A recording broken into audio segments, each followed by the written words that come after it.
शेषर, आप देख रहे हैं एक न्यूज़ 24।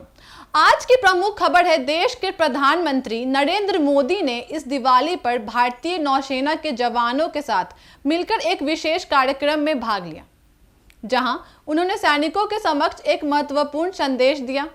उन्होंने यह कार्यक्रम भारत के प्रमुख स्वदेशी विमानवाचक पोत INS विक्रांत पर बनाया, जो गोवा करवाड़ के तट पर तैनात है। आपको बता दें, प्रधानमंत्री मोदी ने नौसैनिक जवानों को संबोधित करते हुए कहा कि इस पोत और देश की नौसेना ने ही ऑपरेशन सिंदूर के दौरान पाकिस्तान को कुर्सी से नीचे धकेलने की क्षमता दिखाई।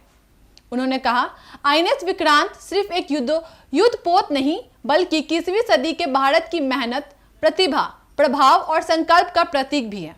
उन्होंने यह भी कहा कि युद्ध पोत का नाम सुनते ही पाकिस्तान को नींद उड़ने लगी थी। प्रधानमंत्री ने ऑपरेशन सिंदूर को लेकर कहा कि तीनों सेनाओं, नौसेना, थल सेना और वायुसेना के बीच अद्वितीय समन्वय ने पाकिस्तान को बहुत जल्द घुटने टेकने को मजबूर कर दिया। इसके साथ ही उन्होंने देश की रक्षा उत्पादन और आत्मनिर्भरता की दिशा में किए गए कामों की भी चर्चा की। उन्होंने कहा कि हमारे स्वदेशी मिसाइल सिस्टम जैसे ब्रह्मोस और आकाश ने इस ऑपरेशन के दौरान महत्वपूर्ण भूमिका निभाई।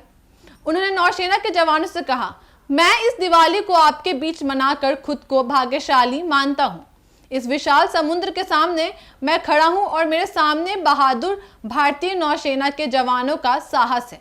इस मौके पर उन्होंने यह भी बताया कि 2014 के बाद से भारतीय नौसेना में औसतन 40 से अधिक युद्धपोत या पनडुब्बियां शामिल की गई हैं। यह हमारी क्षमता का संकेत है।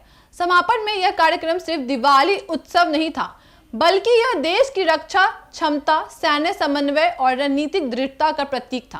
प्रधानमंत्री ने यह संदेश दिया कि भारत अब सिर्फ इन सीमाओं तक सीमित नहीं रहा, बल्कि वह आवश्यकता अनुसार निर्णय लेने और क्रियान्वित करने में सक्षम है। आज की यह रिपोर्ट यहीं समाप्त होती है। आपका दिन शुभ हो। दिवाली की हार्दिक शुभकामनाएं।